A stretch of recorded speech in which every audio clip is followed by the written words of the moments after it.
Welcome to the Healers Café, conversations on health and healing with Manon Bolliger, a retired and deregistered naturopathic physician with 30 plus years of experience. Here you will discover engaging and informative conversations between experienced healers, covering all aspects of healing, the personal journey, the journey of the practitioner, and the amazing possibilities for our own body and spirit.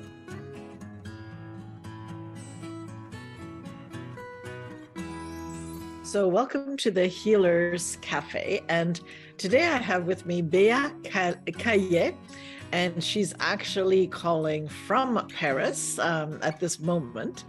And she has a very interesting story, which I'm hoping will find new audiences and more audience. She is obviously a French woman who, if you know how good the bread is in France, this would be a very difficult diagnosis. But she was diagnosed with an autoimmune disease and had to deal with that in France. So I've often thought, oh my goodness, that would be the worst place to not be able to have a baguette or, you know, all of that. So how did you survive that? What happened? Tell us a little bit how you discovered this, and then how you're helping people now with your blog. Well, so first of all, thank you for having me, Manon. Yeah, I'm tuning in from Paris, where it's pretty late already tonight. But believe me, yeah, it's very difficult, especially when you live in a big city, in a big French city. That at every block there's a bakery,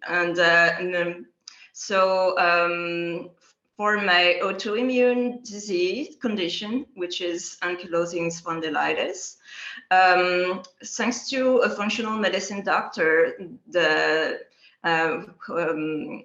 had me taken a blood test a few years ago, I found out that I am sensitive to gluten. So yeah, the baguette and all kind of bread that contains gluten is now forbidden for me. And yes, that's very challenging. Baguette, and also I can't have any cow dairy, so which means also quite a lot of very popular French cheese like Camembert, Brie, and any very delicious cheese. So and sauces, yeah. And so how do you like? Because you also have was it a prize or a certification from the Cordon Bleu Association? I have a certificate in plant-based patisserie. So that from the Le Cordon Bleu London, but it's a program that is only online. I'm not sure exactly why it's not in person on site. Maybe because there are only too few people that would enroll. I have no idea. But the funny thing is I live very nearby the Cordon Bleu Paris, like a 15-minute walk from my place, but there's no program, gluten-free program. It's not a gluten-free. It was not a gluten-free program. It was just one module of gluten-free inside the whole certificate in plant-based patisserie. Because I'm gluten-free, but also I had to remove, with the same blood test, I discovered that I had to remove at the same time gluten, cow dairy, and eggs, and other things, but that I would say are more manageable than those three, because those three are like everywhere, and especially in French food, and especially in patisserie. So that was very challenging. And also because I have a sweet tooth, and I'm a baker, as this has been my passion since childhood. So, and probably this is what has helped me a lot, because I thought, okay, I love baking, and I love enjoying my food, and I'm not going anything stop me from enjoying my food. So I just started practicing, and at the very first beginning, during a few months, it was all a disaster. But thanks to American and Canadian bloggers, I've started, getting to know how to cook some vegan baking and stuff like that, how to replace eggs, and also how to deal with the different gluten-free flours. And then it just became very natural for me. And and then I figured, okay, maybe I could share my recipes with other people who are going through the same thing as I am. And also I want to tell my story, because so before I went to see this very doctor, this functional medicine doctor, which was advised me by a friend of mine who is called Manon, and which is kind of funny because I don't get to see many Manon in the blogging world on podcasts. So I was, oh, that's a sign that we should get to chat together. Well, anyway, so before seeing this functional medicine doctor, I have spent about, was it 11 years? Because yeah, my diagnosis was in February 2007. But when I had my diagnosis, and finally looking back at all my life, I understood that I had been suffering from ankylosing spondylitis since the age of 8 years old. Mm-hmm. I had had many symptoms, but one symptom here and then one symptom there and there. So it was not the big flare that finally in 2007 that led to the diagnosis. So until from 2007 until very late December 2017, I was taking NSAIDs and every day. Also, I was on biotherapy, anti-TNF, and many other things. And I had, at one point, I think it was when it was in my late 20s at that time, I was taking up to 7 medication a day. I felt like I was like, like my grandmother, who was more than 80 years old, carrying a whole bag of medication everywhere. So that was very, very hard. Also because at that time I was in so much pain. It was having also a very big impact on my work life and also on my social life.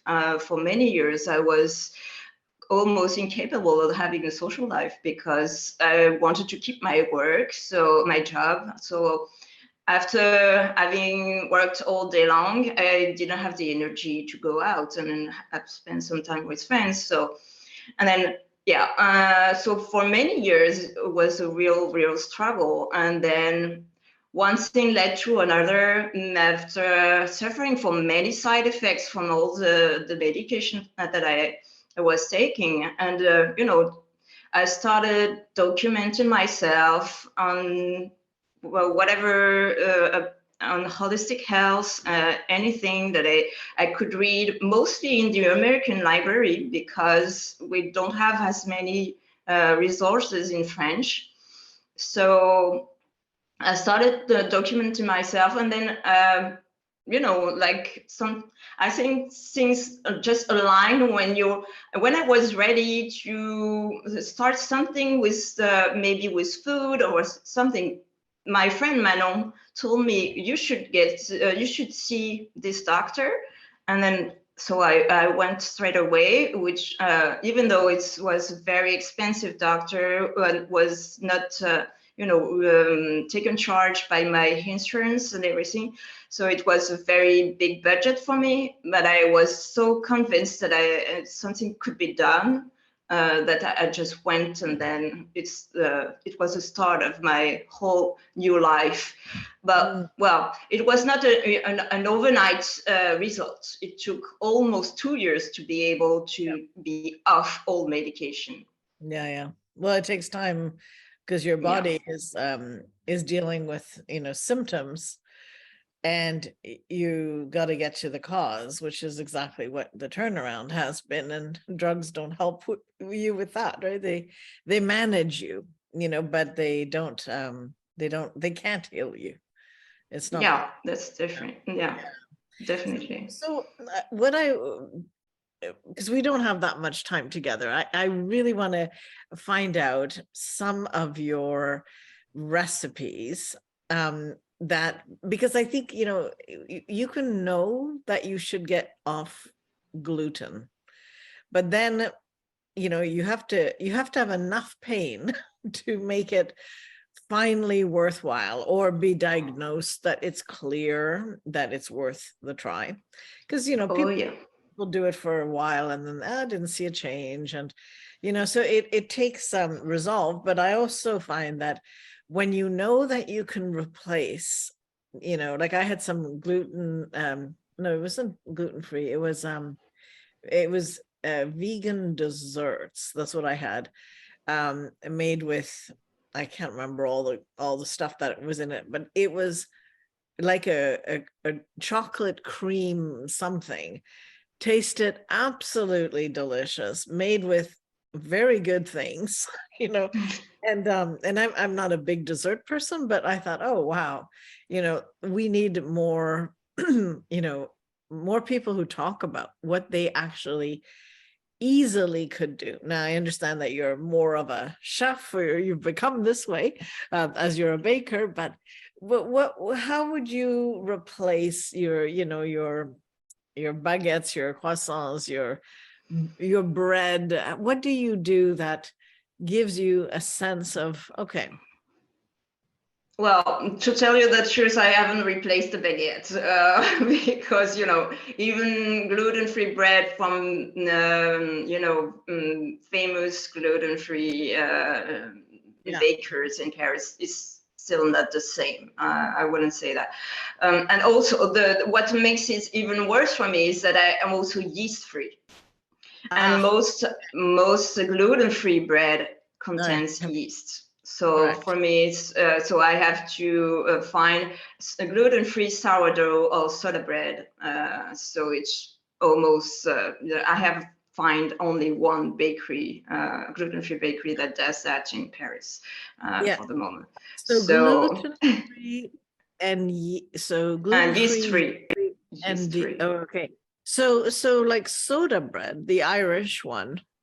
Yeah, Irish soda bread would work for me, but it's not very popular in France. Especially, the problem is with gluten-free. It's usually it's hard to explain with a very short amount of time. But the gluten is kind of like a glue, and it gives elasticity to the dough, and it helps rise, and the bread keeps together. So we don't have that with gluten-free. I mean, when it's so we have very it's everything is more crumbly, and the problem with soda is that it doesn't give the poof that you get with yeast. And sourdough bread is usually a little more dense if you compare to a bread that uses yeast. So when you have a gluten-free bread that already doesn't have the elasticity and doesn't really rise as much, and then also with sourdough, it's usually very, very dense. So you really don't have. It's good. The one bread that I have really tasted from this famous gluten-free bakery in Paris it's good, but it's not the same as what we know from French bread. So yeah, But between I had a choice going gluten, dairy, whatever free, and still suffering and taking a ton of medication, and between the two, the choice for me is easy. But it's easier now that I am medication free than in the first month. Because in the very first, like I told you, it took me almost 2 years to be able to be medication free. The pain really was almost like very, very slowly declining the pain, the level. So it was declining so smoothly, so very, very just a little bit, that I was convinced that it was absolutely not doing any effect, in fact, because it really wasn't any overnight thing. So I was really and the funny thing is that I had all the cherries on the cake before having the cake. That's the expression that I used and I'm still using, because I was looking for to become pain-free, but I still had all the pain, but I started having more beautiful skin, because I was suffering from keratosis pilaris. Now it's almost completely gone. It's little red spots on the arms. Also, I was losing some overweight, some that I had.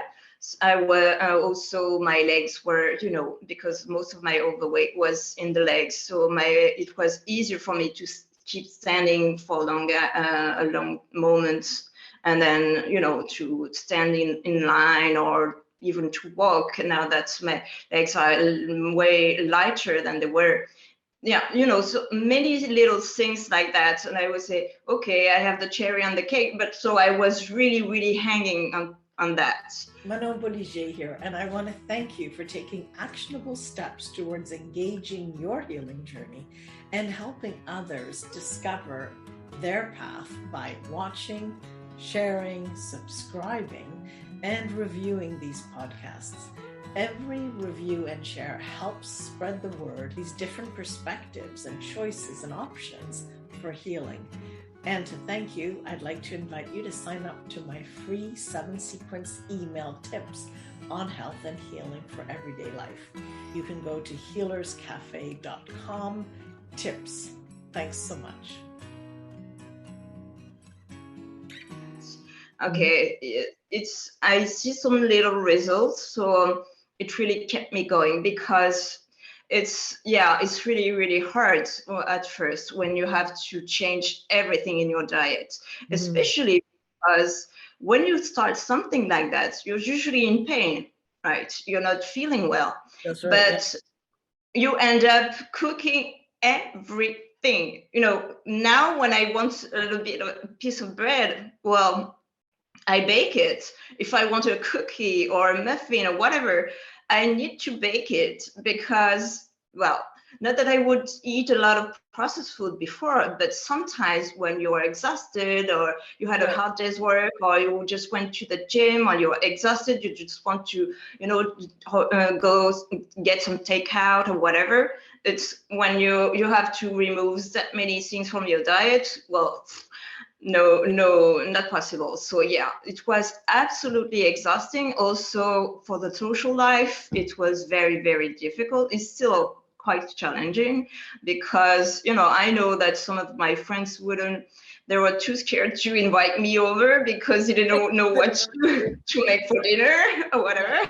So instead of asking me, they would just, well, but I'm not inviting you because I don't know what to make for you for dinner. So yeah, it's very difficult. Also at work, I wouldn't be able to eat together with my colleagues, because in France we have what we call a canteen, professional canteen, where we all go to some kind of restaurants when we eat with all the colleagues, and I couldn't do that anymore, because when I was asking at the canteen what is in there, they wouldn't be able to answer my questions. And when you have a big line behind you, well, it was not impossible to manage. So in the end, I started bringing my lunch box, and then was eating in my on my desk, and which well, anyway, so yeah, it's a lot. That's why I wanted to, but because of my colleagues seeing that I was changing physically, they saw that I was getting better and better. So it was like at the center of all conversations all the time. Colleagues, and then with friends, everywhere I went, all the people who knew me before and were seeing the changes, they wanted to do more, to know more. So I realized that I was speaking about this all the time. So okay, maybe I should start a blog or something. And also what I really want is to tell people, okay, maybe with a diet change, and also some lifestyle changes and some things, you probably could ease the pain from your autoimmune disease. But instead of just saying, maybe it could be a good solution, maybe you can try gluten-free or paleo or AIP or Whole30 or something like that. I also want to give some delicious recipes, because I realized that when I told my colleagues about that, well, I removed the gluten and I'm feeling much better. They all said, no, that sounds too difficult to handle, so I don't want to try that. So once they had tried some of my bakings, because I would bring some muffins or whatever, some cakes that I had baked at home to share with my colleagues, and that, oh, that's delicious. And then they were, I saw that their mind was changing. So I thought, okay, maybe I should have a blog that will, at the same time, I will tell my story and also give the solution.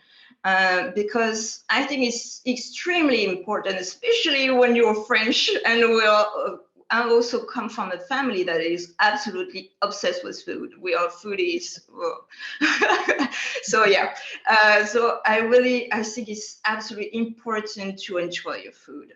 If you feel miserable at each meal, I think it's not going to work. No, I would agree with you. Being a myself, but so did you find that? Did you change besides removing these ingredients? Did you find that you were eating another way?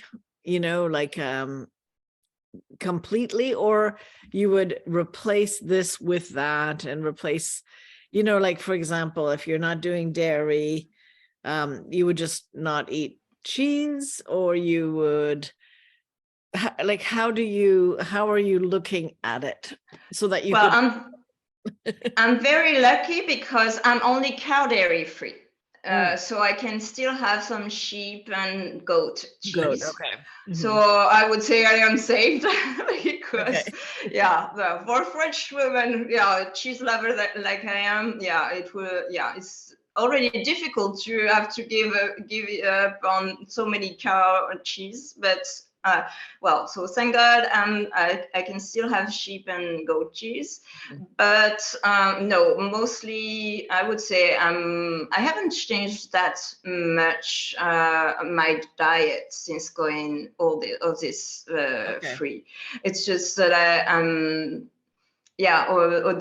it's mostly the baking and the desserts that I've changed, or maybe I would have some packaged cookies sometimes that now I can't have because I can't find any that are suitable. Now, that was at the beginning of my diet. Right. Nothing existed. Now it's there's it's everything is changing so quickly that so now I can find some, but sorry if it sounds like, but I prefer my own. Usually it's so expensive, and when I see the ingredients are not very clean, right, and then they add so many things, and then they don't taste that good. So usually, unless I have a very emergency or some kind, I will make absolutely everything myself. So it's just that I bake much more, and also when I want something that kind of resembles some bread, I have to bake it. But before that, I would just go to the bakery. Right. Yeah. Get it, yeah. So I noticed you had you're reaching people even in South Africa that have made comments, that it helped them.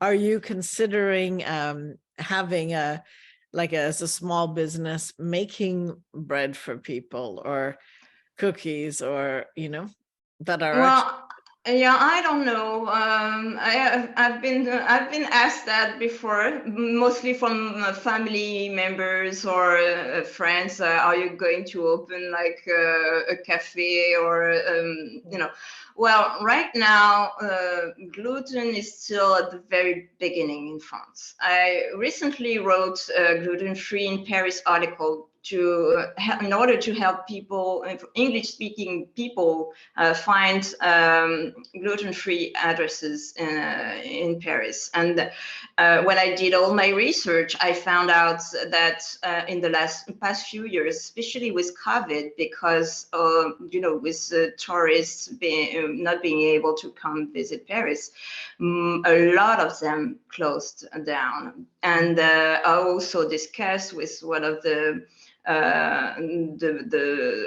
boss from one of the places, and they told me, yeah, we don't advertise that we are gluten-free because French people are not really open to it. There's really something don't touch our bread. I think it's maybe a little too soon to so if I want to do that, probably it would be somewhere in another country, but I don't know. But because I'm a baker at heart, and also I love cooking. It clears my head and everything. I love that. But I'm also a holistic health coach, and I want to guide people and tell them, what you have on your plate is very important, but you have also to see take into account many other things in your life. And I also, I really love that. And coaching people is something that I absolutely enjoy. So I'm kind of like in the middle. Right. Yeah. Yeah. Well, I guess, the demand will show up. The more you coach, the more you have a demand. Yeah. Well, and also I think it's important both in the kitchen, because I realized that chefs, and also what I learned, it was very interesting for me the certificate in plant-based patisserie at the Cordon Bleu was very interesting, very challenging. I really loved it, but I realized that they use a lot of additives that are my readers wouldn't want them. No. So because those with autoimmune disease wouldn't want to have that many guar gum, dentin gum, whatever gum, and so many things that they use. So I think it's important. It's important for me to have the knowledge from the point of view of someone who's really with an autoimmune disease, and how to deal with it. In the kitchen, but also with the pain and the fatigue and everything, all the symptoms. I have the experience with it, and also how things are prepared by professionals. And so, I love the whole, having the whole story, I would say, or seeing how everything goes together. So, but you raise a good point, which I think is if you think that you can easily buy things that are gluten-free and you're actually on a health and healing journey, if once you read the labels, the ingredients, you realize it's not, you can't just take something out, right? You have to really look at it completely differently and make sure that the ingredients as you use are safe, and healthy, right? And I think, I was shocked when I thought, oh, you know what, I should eat less gluten. I'm not sensitive, but, also there's all these different theories on, how many people can tolerate it actually, and etc. So I thought, I'll just try, no problem. And then I look at the ingredients as I'm like, no way, I'm not doing this, unless I make it myself. And, and I think, once you're on the health path, you're on a health path. You can't do it half health, it doesn't work. Yeah, that's true. Well, at the very first, during the first month of my new diet, I would have either some cheat days because I was at some kind of events, and there was a buffet, and so I would just eat, and then also I made some honest mistakes and everything. So, but my functional medicine doctor told me, no, you can't do that during the first month. Now I do have, but I've been completely 100% gluten and whatever free for more than 3 years. Yeah. And the only way to do that was to control that, was to make everything, almost everything from scratch. Well, not everything, because I don't make my own gluten-free pasta, but you know what I mean. When I just buy things that I have very few ingredients in them, or just that I really 100% sure that there's no gluten or anything that I can't eat. So it's when you're at the very beginning, when you're really healing, you have to be very strict, and then once you are healed, maybe you can it depends also. Of course, celiac absolutely can't have any gluten, so I'm talking about my own health condition. So yeah. Well, Bea, we're out of time, so we'll put an end to this. But thank you very much for sharing your knowledge, and we'll put a link to your blog as well. And thank you. yeah, and I found it interesting. I've always wanted to interview a French person who appreciates French bread and talk about this. And and has come out better in the end, so so these are all value decisions that we have to make and get through, and obviously health is worth it. Yeah, it's worth it, even though it's hard. I can't tell you anything else, and then it's hard, so but it's worth it. Okay, thank you so much for having me. Thank you for joining us at the Healers Café with Manon Bolliger. Continue your healing journey by visiting thehealerscafe.com and her website, and discover how to listen to your body and reboot for optimal health.